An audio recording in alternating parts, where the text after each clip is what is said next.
Hi friends, welcome to fresh village. ఈరోజు మనం ఆలు సమోసాలు ఎలా ప్రిపేర్ చేసుకోవాలో చూద్దాం.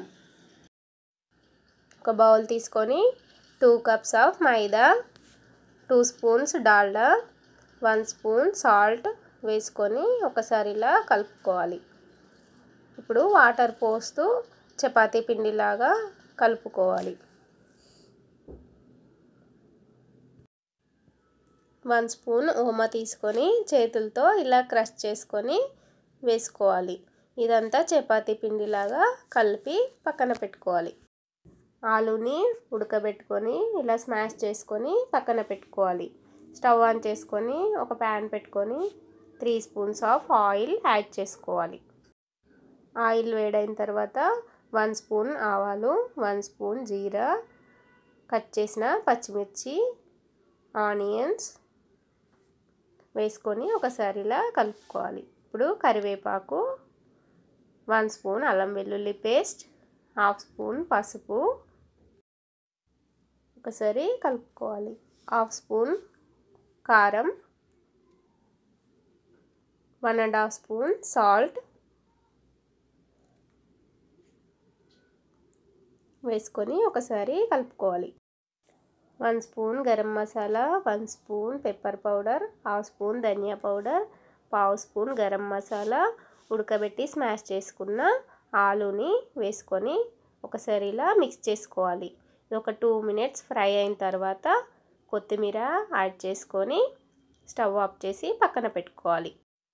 ముందుగా నానబెట్టి పక్కన పెట్టుకున్న చపాతీ పిండిని తీసుకొని ఇలా చపాతీలాగా కొద్దిగా పొడి పిండి వేసుకుంటూ చపాతీలాగా చేసుకోవాలి.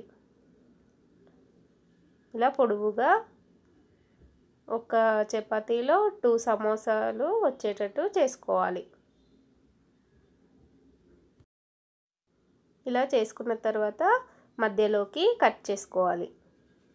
కట్ చేసుకున్న తర్వాత దీన్ని ఇలా చేతిలో తీసుకొని ఇలా ప్రెస్ చేసుకొని వాటర్ పెట్టుకొని దీన్ని ప్రెస్ చేసుకోవాలి. మెల్లిగా అది హోల్ పడకుండా మెల్లిగా తీసుకొని ఇలా ప్రెస్ చేసుకొని దీంట్లో ఇంతకుముందు చేసిన కర్రీని స్టఫ్ చేసుకొని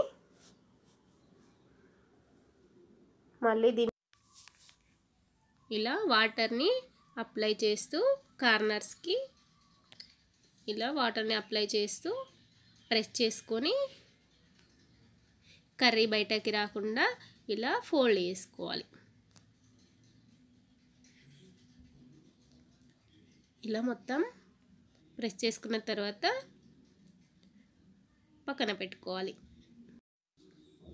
ఇలాగే అన్ని సమోసాలని ఇలా కట్ చేసుకొని వాటర్ అప్లై చేసుకొని దీన్ని ఇలా స్టిక్ చేసుకొని హోల్స్ పడకుండా దగ్గరికి స్టిక్ చేసుకోవాలి. తర్వాత కర్రీని స్టఫ్ చేసుకొని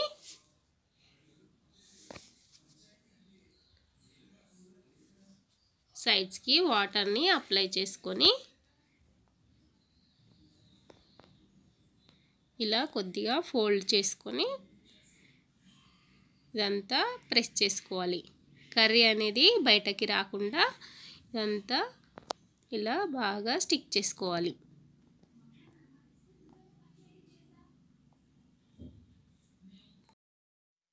ఇలా అన్నీ రెడీ చేసుకొని పక్కన పెట్టుకోవాలి.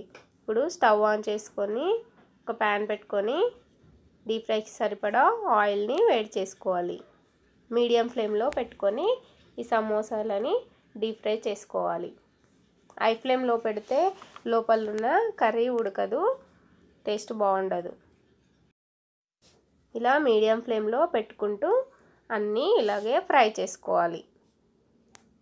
గోల్డెన్ బ్రౌన్ వచ్చే వరకు ఫ్రై చేసుకోవాలి. ఇదే విధంగా అన్నింటినీ డీప్ ఫ్రై చేసుకొని ఒక సర్వింగ్ ప్లేట్లోకి సర్వ్ చేసుకోవాలి. ఇది ఇలా చూస్తే లోపల సాఫ్ట్గా ఉడికింది. Thanks for watching. Like, share, subscribe our YouTube channel. పక్కనే ఉన్న బెల్ ఐకాన్ని క్లిక్ చేయండి.